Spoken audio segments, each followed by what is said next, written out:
esta jornada el Senado aprobó por unanimidad el proyecto de ley de primera infancia presentado en su momento por la diputada Cristina Lustenberg. Ahora esta iniciativa deberá volver a diputados para su aprobación definitiva. Hoy, con una legisladora del gobierno y un legislador de la oposición, estaremos hablando de esto, también de la campaña y de otros temas. Bienvenidas, bienvenidos. Así comienza Lado B.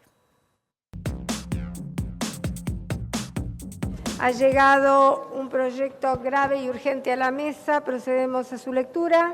Señora Presidenta, mocionamos para que se trate en forma grave y urgente la carpeta número 1094/2023, proyecto de ley por el que se establecen garantías para la primera infancia y adolescencia. Entendemos que este proyecto en lo medular lo que hace es colocar las políticas públicas en materia o que vinculan a la infancia en el centro. El proyecto de ley propone, en definitiva, instaurar un cambio de paradigma en cuanto a la concepción de la política pública, dotándola de un enfoque transversal, intersectorial, mediante la creación de un mecanismo que coordine, realice una correcta planificación, priorice la inversión, amplíe coberturas, mejore la calidad de los programas para atender a quienes se deben de atender en mejores condiciones. En varias rendiciones de cuentas se asignaron recursos adicionales a los ya previstos, del orden de los $50 millones anuales adicionales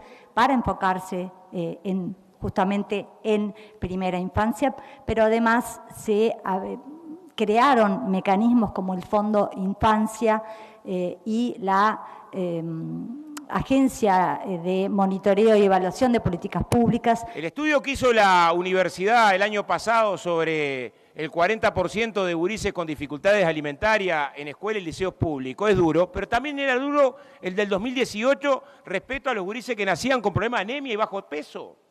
No nace hoy. Lo que sí estamos diciendo es que es bueno que construyamos instrumentos que permitan planificar, presupuestar, monitorear y evaluar de forma conjunta, que es algo que hoy no se hace. Pero acá tenemos una cuestión estructural que debe avergonzarnos como país, que debe avergonzar a todos los gobiernos que han ido pasando. Lo importante acá es que la diputada sigue insistiendo y de que hay gente que está haciendo. Y que la diputada fue a hablar con el presidente de la República y que el presidente de la República llamó a la diputada Carmen Tort y le pidió que se pusiera al hombro este tema, pero hizo llamar a todos los legisladores.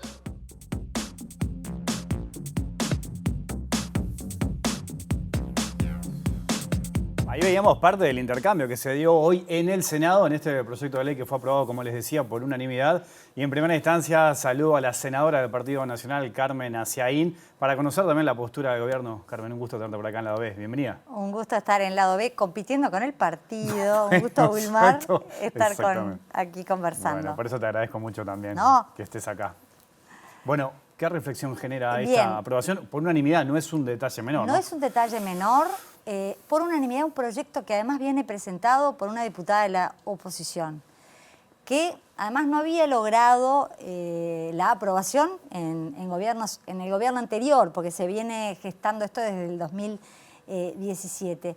Y que creo que en una instancia que estamos tan próximas a las elecciones, es una señal para la sociedad muy positiva en el sentido de que nos encuentra a todo el espectro político uniendo fuerzas, consensuando un tema que nos convoca a todos, que nos ocupa y preocupa a todos.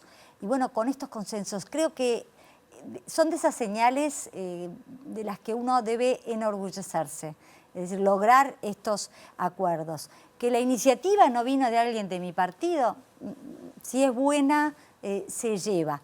Claro, tuvimos que hacerle algunos ajustes y por eso también hubo zozobras en todo el trámite de la consideración del proyecto de ley. En esa primera respuesta hay un montón de cosas interesantes que me gustaría ir analizando, pero esa modificación del proyecto tiene que ver con el Fondo de Infancia, que fue aprobado el año pasado, en realidad, porque también te había escuchado esa preocupación que pensabas que esta iniciativa podía llegar a derogar ese fondo. Pensaba, y con bastante fundamento, porque había un artículo del proyecto de la diputada Lustenberg que, claro, no fue pensando en derogar cosas, porque había sido concebido para un escenario diferente.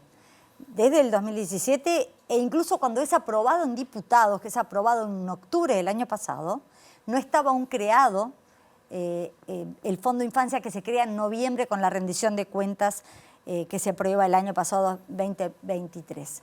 Entonces el proyecto decía, que es algo que puede ser de estilo, que se derogaban todas las normas que directa o indirectamente se opusieran al mismo. Entonces, claro, nosotros recibíamos, bueno, pero ojo, porque, ¿y entonces qué hacemos? Y entonces esto deroga el Fondo Infancia, que se creó, persona pública no estatal, para monitorear, para también hacer esa suerte de concentrar el monitoreo de esas políticas públicas sobre infancia. Y eso viene a sellar un proceso que ya venía dándose con la asignación, como decía, en sucesivas rendiciones de cuentas de 50 millones adicionales a lo ya establecido para la infancia, con 17 programas que estaban siendo ya ejecutados, que se había remitido en cumplimiento justamente del proyecto de la ley de rendición de cuentas, estaba establecida la obligación de remitir a la Asamblea General todos los programas. Y bueno, en diciembre se habían remitido los 17 programas y están todos ejecutándose. ¿Qué falta? Sin duda. Que es un tema, todo bien, como tú decís, el senador Andrade, de decir, bueno, esto es una cosa que se viene arrastrando de tiempo y lamentablemente es mal este problema endémico de la pobreza infantil, que no escapa ni siquiera a los países más ricos, que tienen ahí un núcleo duro que no logran exterminar, en el sentido de exterminar ese mal de la pobreza infantil. Entonces, creo que logramos esa armonización entre, bueno, bienvenido el proyecto de la diputada Cristina Lustenberg con esta transversalidad en las políticas sobre primera infancia, con esta convocatoria a muchos ministerios para que se reúnan, para que coordinen, y también a ANEP, ACE, distintas instituciones. No tiremos a la basura, perdón la expresión, lo ya hecho, que no quedara derogado, que ambos convivan y hasta hagan sinergia entre sí. Entonces, bueno, se logró ese artículo que dice básicamente eso, y la verdad es que la bancada del Frente Amplio lo llevó. Por lo tanto, creo que fue en ese sentido una jornada política, cívica, de tradición propiamente uruguaya, que a veces tenemos esa cosa de que ¿Queda eso todavía? Yo creo que queda, yo creo mucho en eso. Ajá. Y muchas veces no son noticias que salga a la prensa cuando logramos proyectos por unanimidad, pero es bastante más frecuente de lo que se piensa. O sea, que no trasciende mucho eso. Y bueno, a veces la pica esta de, ay, me dijo no sé qué, y yo te contesto, y sale más que muchas oportunidades en las que se votan. Hoy también en proyectos sobre endometriosis, y salió por unanimidad, porque hay temas que, bueno, nos encuentran a todos aunados. Este proyecto tiene algunas cosas interesantes. Por ejemplo, acá mismo, el lado B, Lustenberg me contó cuando había ido a hablar con el presidente de la República, a la calle Pou, a contarle sobre esta iniciativa. Recién veíamos en el tape que prepararon los compañeros de la producción ese intercambio con cosas interesantes. Andrade, hablando de cosas que habían pasado negativas en el gobierno del Frente Amplio, el senador Sergio Botana, diciendo esto nos interpela, ¿no? Sí. Apuntando a la responsabilidad de este gobierno de coalición. Sí. Ahí, en este tema, ¿no? Como en otros, ¿es necesario eso de que se sienten los dos, gobierno y oposición, a tratar de avanzar? Porque supuesto. también esto pasa a pocos días de una elección, o sea, Por en plena supuesto, campaña electoral. Y por eso creo que es más valioso aún, porque perfectamente podía haberse dividido la cuestión politizándose y diciendo, no, yo no le voy a dar la bandera a la diputada Lustenberg, que se lleve. Y sin embargo, bueno, creo que primó la cordura, y sobre todo el valor que estaba siendo protegido por esta legislación, que es la primera infancia, y que lo merecía, ¿no? Pero sí, creo que, por supuesto, en este tema y en otros tantos, es posible sentarse y dialogar y llegar a acuerdos. Hay una senadora que siempre aboga por eso, que ni siquiera está en mi bancada, que está en el Partido Colorado, que es la senadora Carmen Sanguinetti. Y ella dice, ay, pero si lográramos esto por unanimidad, claro que es lo óptimo, ¿no? ¿Cómo está viendo la campaña electoral más allá de este tema? Porque recién decías, bueno, muchas veces rinde el enfrentamiento, el intercambio, los gritos, algún intercambio en Twitter, en las redes sociales. La campaña, yo tengo unas cuantas campañas encima, mi edad. Comparada con otras, un poco más tibia la encuentro. No hay una efervescencia así, un encono. Tampoco hay unos grandes temas de tal candidato hace tal propuesta y el otro se pone en las antípodas. Encuentro que no es ese escenario como puede haber pasado en otra hora. ¿Y eso es una especie de autocrítica del sistema político? No. ¿De no proponer mucho? Encuentro que a veces cuando está tibio, también por algo será. A ver, yo puedo desde el Partido Nacional decir, bueno, está tibio porque quizás la gente no quiere cambiar, pero eso ya es muy subjetivo. Me hago cargo de... Y luego sí, pero con algunos episodios que yo lo que pasa es que no es mi estilo. Yo puedo ser dura en cuanto a la discusión sobre fundamentos y demás, pero no me van a ver atacando personalmente. Entonces, bueno, en eso de los ataques personales, sí, se ven algunos episodios, creo que no es lo que domina la campaña. Yo opto por otras formas de llegar. En esta legislatura hemos perdido presencia femenina en todos los partidos, ¿no? Sos una de las legisladoras, mujeres obviamente, que tenemos en nuestro sistema político. ¿Cómo viste lo que pasó con Laura Raffo? ¿Qué reflexión te genera? Bueno, el resultado electoral, ahí el soberano al pronunciarse también dio una señal clara en el sentido de que le estaba confiando, estoy hablando de la interna del Partido Nacional, ¿no? Le estaba confiando al candidato Álvaro Delgado, el 3/4 partes del electorado diciendo, tú, poco menos que decidí contigo y ante ti. Y yo que decía, bueno, quizás llega a un 25% y no alcanzó ese 25%, que era un poco el mínimo, y que después incluso se podía hasta bajar, para decir, está bien, aunque no llegue a acercarse, de todas maneras debería estar en la fórmula. Y creo que también hay que tener en cuenta ese mandato, ¿no? El pronunciamiento de las urnas también dice... estoy haciendo un análisis no personal sobre Laura ni Álvaro, pero del resultado, ¿no? De que, quizás una lectura es no queremos que estés en la fórmula y la delantera la tiene Álvaro.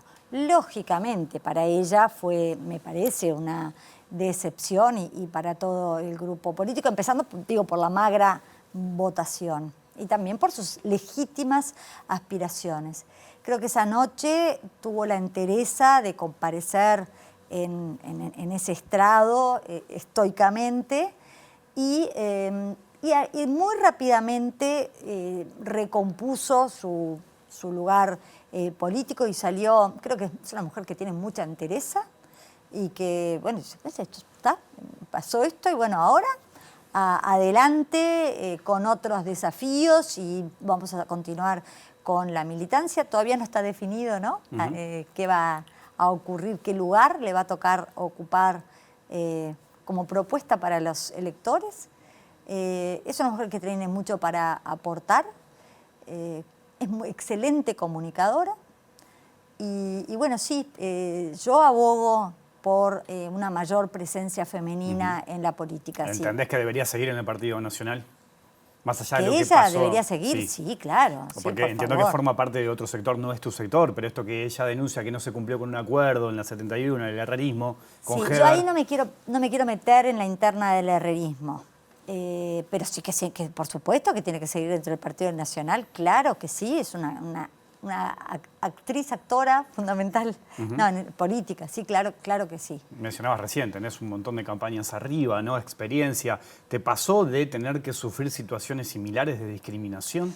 Bueno, yo no tengo tanta trayectoria política. Yo la legislatura pasada fui senadora suplente, ingresé mucho, sí, y recién tengo la banca.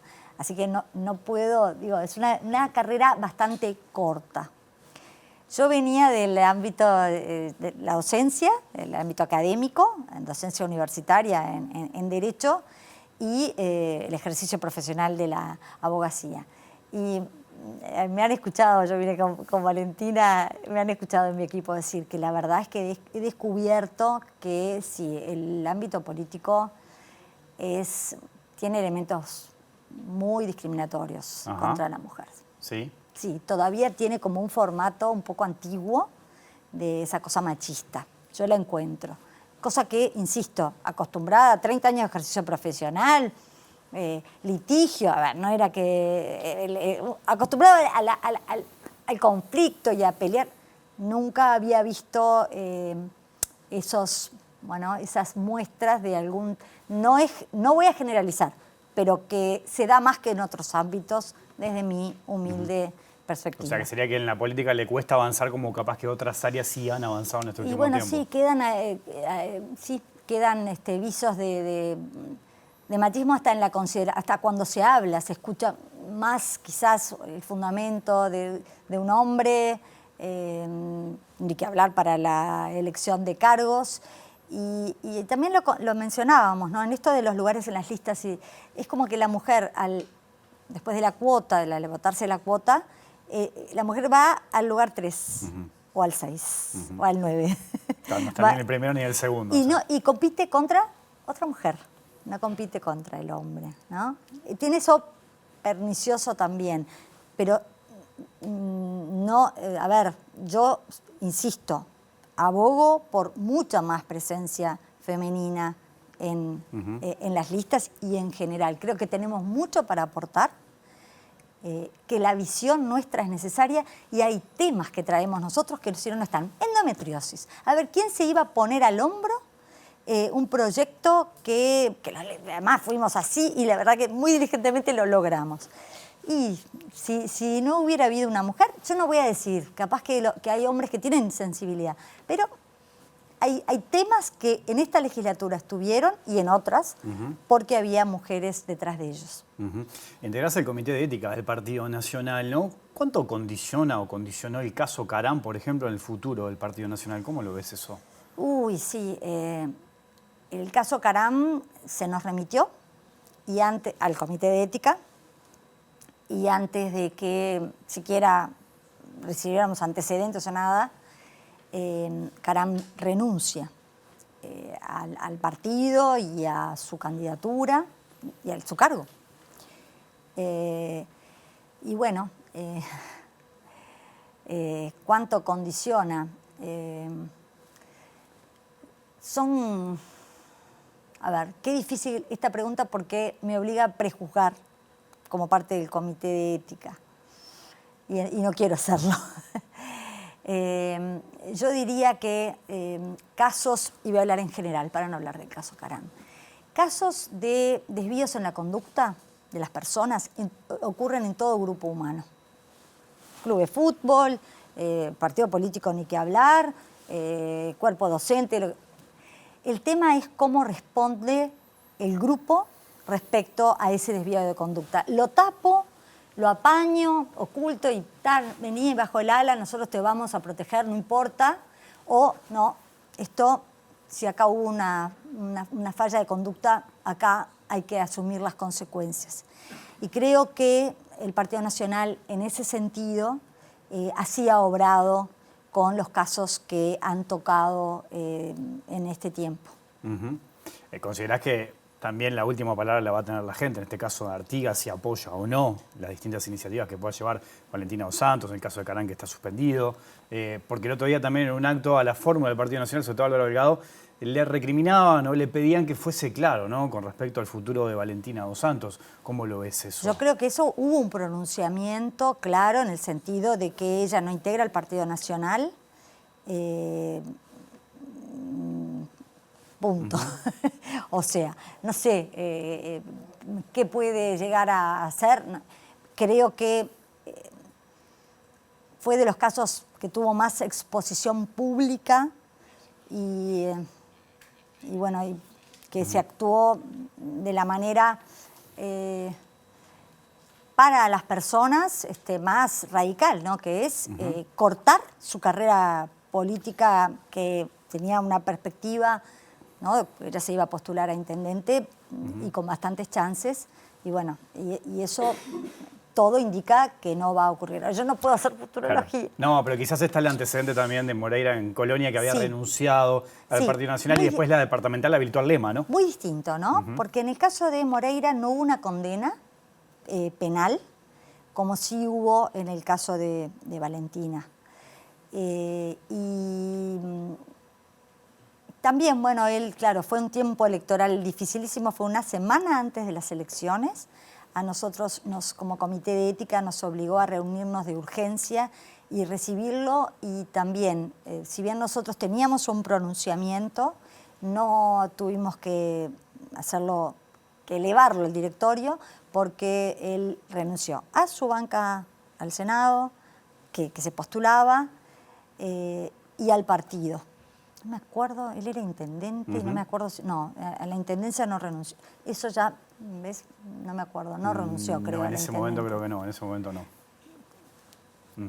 Pero digo, pero es distinto, creo, en cuanto a que en el caso de Valentina hubo una condena que incluso hasta le hace perder el ejercicio de la ciudadanía, con lo cual no puede ni siquiera integrar la lista. Ya en el cierre, ¿no? Recién decías que entendías que la campaña estaba tibia porque quizás la gente no quería cambiar. Bueno, era como parte de tu lectura. Me vas a permitir esa interpretación pero parcial. Eso mismo, a eso voy. ¿Cómo te imaginas esta elección? ¿Octubre? ¿Noviembre? ¿Te imaginas un escenario parejo? Sí, un escenario muy competitivo y parejo, sin duda. Desde lo personal, con el corazón, en el Partido Nacional y la coalición, con un optimismo. Pero sí, pero parejo. Y también tú me preguntabas, bueno, y yo, mi actividad en la campaña, en este momento, acudir a los actos, acompañar, pero abocarme a la votación de los proyectos que quedan todavía pendientes, o sea, más hoy una labor Es interesante legislativa. Porque más allá de la campaña está bueno decirle a la gente que hay proyectos que se siguen aprobando. Y en no realidad, saben, ¿no? O sea, y estamos trabajando hoy, bueno, desde temprano, pero yo trabajé todo el fin de semana, por ejemplo. Yo un proyecto que se votó por unanimidad, se lo mandé la propuesta el domingo a las 9:30 de la noche. Y era el cumpleaños de mi marido. Pero bueno, está ahí. Porque no tenemos límite, hay que llegar. Entonces... Senadora Carmen Aciaí, muchas gracias por tu visita con este día largo, jugando Uruguay. Capaz que llegás a ver los últimos minutos ahí. Te libero para eso. Muchísimas gracias, un gusto como siempre. Bueno, ustedes saben que aquí en Lado B escuchamos todas las voces. En un ratito vamos a tener un senador de la oposición hablando de varios temas también. Pero ahora me voy al móvil, ahí está nuestro compañero Martín Duarte. ¿Cómo andas, Martín? Bienvenido. Olmar, buenas noches. Ya hay vida por fuera del fútbol porque hay otras actividades en Montevideo. Estamos aquí en vivo en la sala Atahualpa del Teatro El Galpón, que justamente en la jornada de hoy fue homenajeado por sus 75 años de trayectoria en el Parlamento. Y aquí se está llevando a cabo una función de karaoke Elusia. Es una obra de teatro que realiza El Galpón, sobre todo en extensión escolar, pensada en adolescentes y abordando el tema del suicidio en una jornada como la de hoy, que es el Día Mundial de Prevención del Suicidio y está teniendo desarrollo esta actividad, que va a contar con la participación de psicólogos, psiquiatras y familiares que participaron en una campaña muy especial que se presentó allá por el mes de mayo, que se llama La Última Foto. Esta campaña reúne testimonios de familiares de sobrevivientes y de fotografías justamente de familiares fallecidos que tomaron la determinación de suicidarse. Si les parece, vemos algunas de esas fotos y contenidos de una campaña que es muy fuerte y que pone el tema sobre la mesa. Tu vida era nadar olas al viento, jugar al fútbol, bicicletear, entrenar la doble San Antonio, tus hijos, tus nietos y tus perros. Así de simple, riéndote de la vida, filosofando a veces, trabajando, cocinando y unido a los amigos, los pocos que siempre te rodearon. Hijo, eres mi mayor misterio. Tu mamá, Loreley. Desde pequeña, Meli sintió un profundo amor por los animales, aportando desde su lugar siempre algo bueno para ellos. Su inocencia infinita hacía que todo el tiempo nos riéramos con ella hasta de las cosas más pequeñas. La música y el arte ocupaban gran parte de su día a día. 19 años, compañera, buena amiga, hermana y mejor hija. Tu mamá Glenda y tu hermana Agustina. Les contamos al mundo que Matías desde niño fue un genio, de espíritu fuerte, brillante y bueno, y en sus manos brotaba un artista. Creó una máquina que se conoció a nivel internacional, pero más que eso fue y será desde otro plano un ser sensible, un hijo entrañable, un hermano divino, y a su compañera la amó con toda su alma, honesto, fiel, gran ser humano. Matías era esbelto, alto, con un abrazo de oso. Cómo disfrutaba cabalgar o ir al monte a pescar. Le gustaba reírse y hacernos reír. La pasábamos en familia, plenos, juntos, felices, repletos de amor. Matías, tus luceros azules están en nosotros. Te amamos. Tu mamá Claudia, papá Carlos y tus hermanos, Sofía, Ana, Santiago y Juan. Cuando llegaba mi hermana, todo se iluminaba. Paula repartía su sonrisa por todos lados. Siempre parecía feliz y tenía muchos sueños. Estudiaba, tenía muchos amigos, pareja. Le encantaba estar con la familia y le gustaban los animales. Tu hermana, Alejandra, tu sobrina, Vito y papá.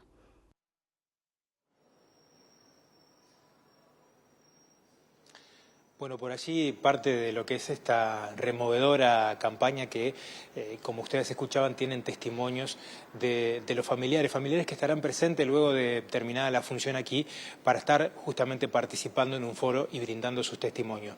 Previo a la función conversamos con Alejandra y con Esther, que son familiares justamente de personas que tomaron la determinación de quitarse la vida y que hablan de la importancia también de que estos temas se reflexionen y se abren a voz abierta, y en particular en los medios de comunicación.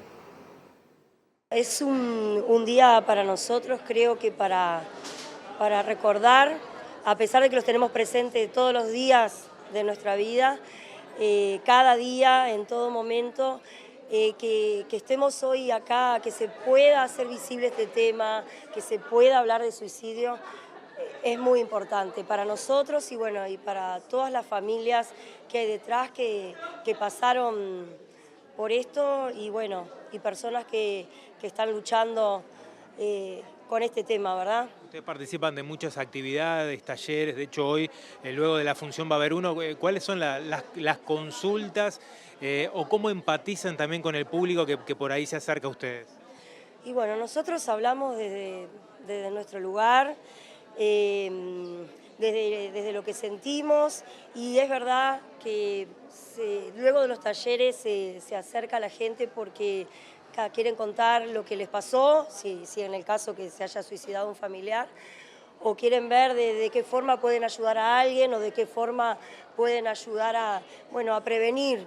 En tu caso, como mamá, ¿cómo fue participar de esta campaña muy emotiva que lleva el nombre La Última Foto?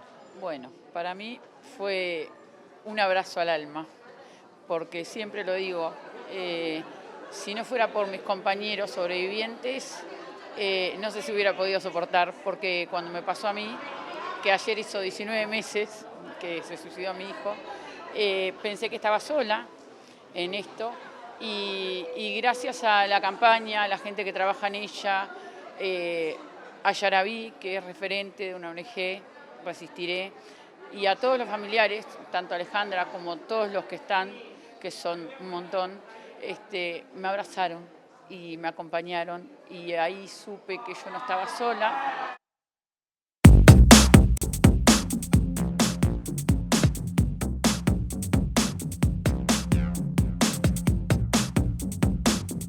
Tema muy importante, una jornada importante. Gracias, Martín, por ese informe, por esas notas también y esas declaraciones. Volvemos al piso, volvemos también al Parlamento y a la política. Ahora vamos a escuchar qué piensa la oposición. En el primer bloque escuchamos al gobierno. Ya me acompaña el senador José Núñez. ¿Cómo estás, José? Bienvenido. Bueno, muy bien y muchas gracias por esta posibilidad de conversar contigo y con la audiencia, ¿no? Tuvimos la versión de Asiaín a partir de esa aprobación, ¿no?, que se dio en el Senado por unanimidad del proyecto de primera infancia. ¿Cómo lo vio la oposición? Obviamente la iniciativa era de una legisladora de la oposición, Cristina Lustenberg. El Frente Amplio había planteado hoy tratar este tema de carácter grave y urgente. ¿Qué evaluación hacen también de la modificación que recibió este proyecto? Bueno, de la aprobación hacemos una valoración positiva. Realmente estábamos preocupados porque este proyecto se presentó en el Parlamento en noviembre del 2021. Así que tuvo prácticamente 2 años de tratamiento en la Cámara de Diputados y luego ya desde octubre del año pasado está a consideración del Senado de la República. Nosotros planteamos en reiteradas oportunidades que se tratara, pero se iba postergando su tratamiento en función de otros proyectos que priorizaba la bancada mayoritaria.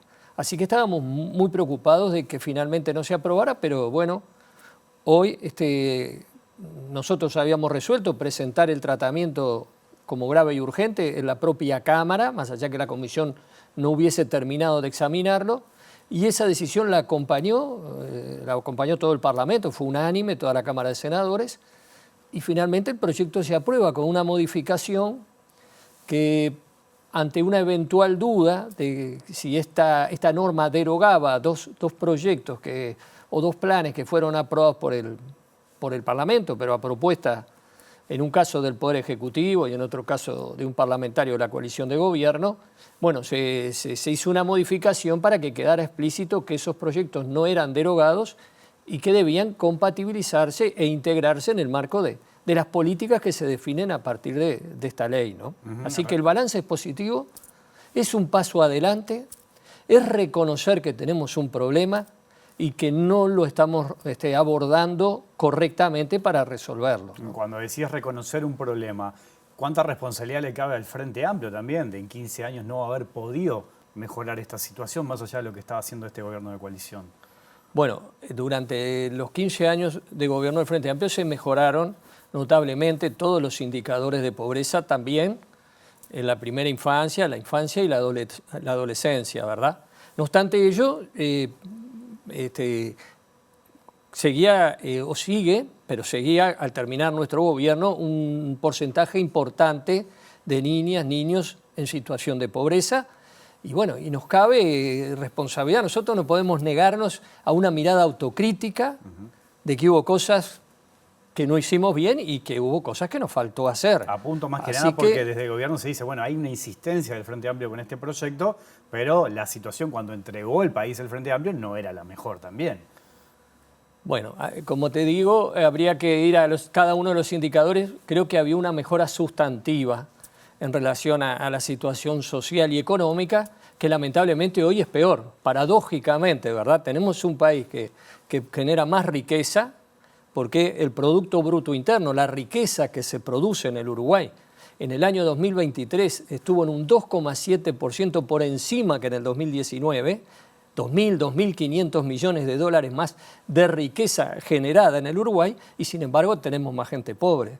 Tenemos 50.000 personas más bajo la línea de pobreza. La pobreza infantil aumentó con relación al 2019. El salario real en el 2023 estuvo en promedio igual un 0,2% por debajo del salario real promedio en el 2019. O sea, ¿no condicionó la pandemia en eso también?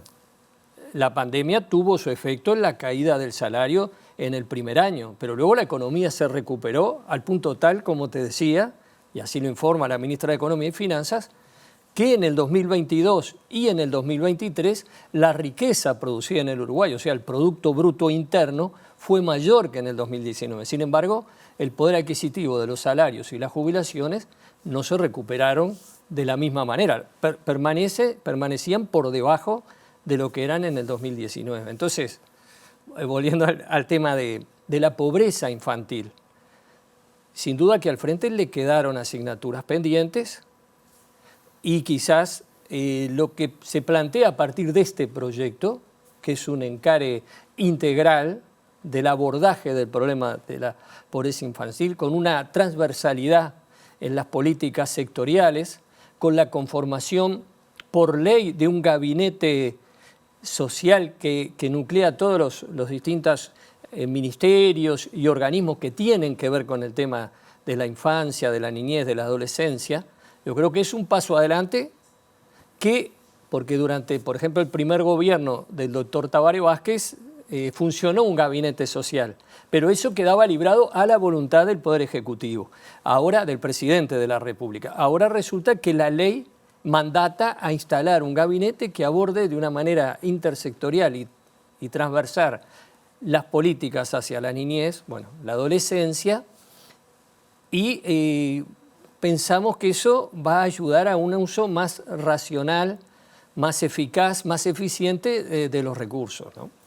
Ahora, da la sensación que hoy el Senado, si se quiere, brindó una serie de ejemplos, ¿no? De ponerse de acuerdo sobre un tema que es muy importante. En la discusión de hoy fueron argumentos válidos de los dos lados, ¿no? Como una especie de autocrítica también de lo que estaba pasando. Pregunto, ¿eso que hizo el Senado hoy, o lo que hizo hoy el Parlamento en general, tomando diputados, no debería aplicarse también en otros temas importantes? Pienso en la seguridad, en otros temas que preocupan a la población, dejar quizás intereses políticos de lado y sentarse a conversar.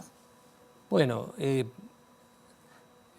intereses partidarios, porque intereses políticos, creo que Tabaré Vázquez decía, ¿no? Entre tapar un pozo y darle de comer a un niño, elijo darle de comer a un niño. Eso es una decisión política, ¿verdad? En el tema del tabaco, cuando el presidente Lacalle hizo los decretos a pedido de la industria tabacalera, ¿no? Tabaré Vázquez dijo, yo a pedido de la industria tabacalera, nada. Yo pienso en la salud pública de la población. Esas son decisiones políticas. Entonces, yo creo que tiene que haber, que es legítimo y que hay miradas políticas y opciones que se toman, ¿verdad? ¿A dónde se destinan los recursos? ¿De dónde se obtienen los recursos para abordar las distintas políticas? O sea que allí hay decisiones políticas, hay orientaciones políticas, hay intereses que se protegen y que se defienden. Acá nos pudimos poner todos de acuerdo porque hablamos de buenas prácticas para elaborar la política, ¿verdad? La articulación, la transversalidad, el encare general, la priorización del abordaje del problema de la pobreza infantil. Quizás no nos pongamos de acuerdo, ojalá sí, cuando tengamos que discutir de dónde sacamos los recursos para abordar y para atender esas necesidades. Ojalá nos podamos poner de acuerdo, pero a veces es más difícil, como pasó con la reforma jubilatoria, ¿verdad? Donde el gobierno aprueba una ley que es la ley de la mayoría conservadora que gobierna y de las grandes empresas, ¿verdad? Y deja de lado la opinión de las trabajadoras y los trabajadores y los jubilados. Bueno, es una opción política. ¿Qué intereses se representan? Entonces, las opciones políticas no se pueden dejar de lado, porque uno está allí en el Parlamento representando a alguien. Actuar por interés sectario, electoral, sí, eso hay que dejarlo de lado. Y nosotros reivindicamos que este proyecto de ley no lo presentamos ahora, ni lo votamos ahora porque estamos a 2 o 3 meses de la elección. No, lo presentaron nuestros compañeros en la Cámara de Diputados a instancias o a iniciativa de la compañera Cristina Lustenberg en noviembre del 2021, cuando la elección todavía faltaba mucho, ¿no?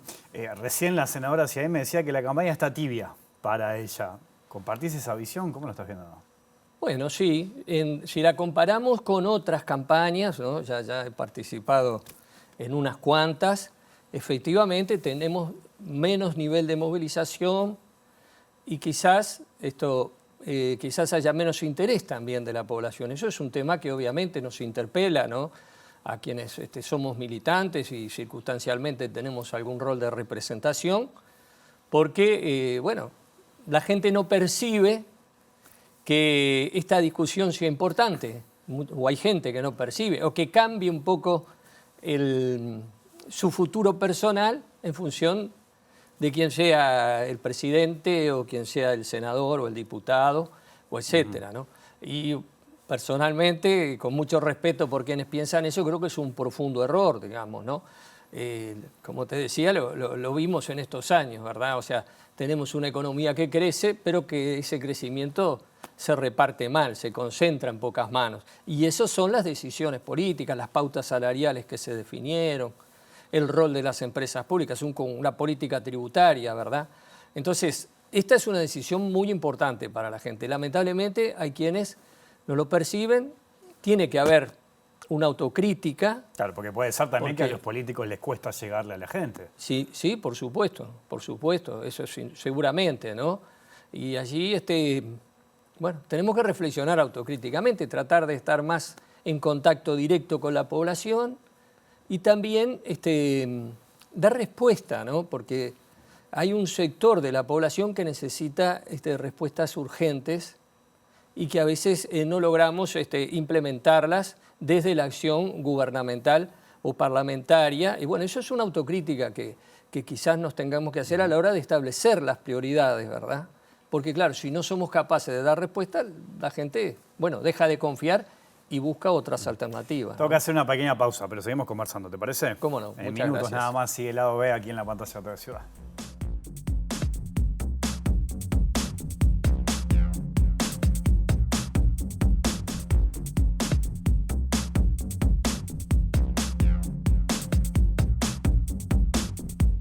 En vivo aquí en lado B en la pantalla de TV Ciudad. Estamos en vivo, Está por terminar el partido, está 0-0, José, no te preocupes, Aburrido el partido, así que pueden seguir mirando al lado B. Nosotros le contamos cómo termina el partido Uruguay.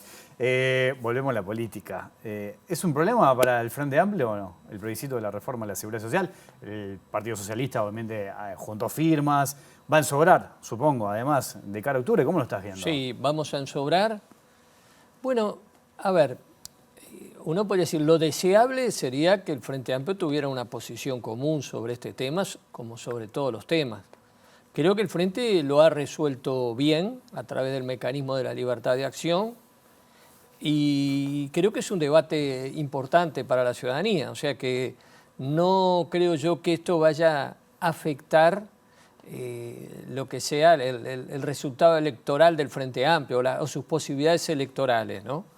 Obviamente, si mantenemos el debate en un contexto de respeto por las opiniones de los demás y además teniendo claro que hay algunas cosas que están en la papeleta y que el Frente Amplio está de acuerdo. Por ejemplo, el Frente Amplio se opuso al incremento de la edad jubilatoria, se opuso cuando el gobierno propició la ley que finalmente se aprobó y que eleva la edad de 60 a 65 años.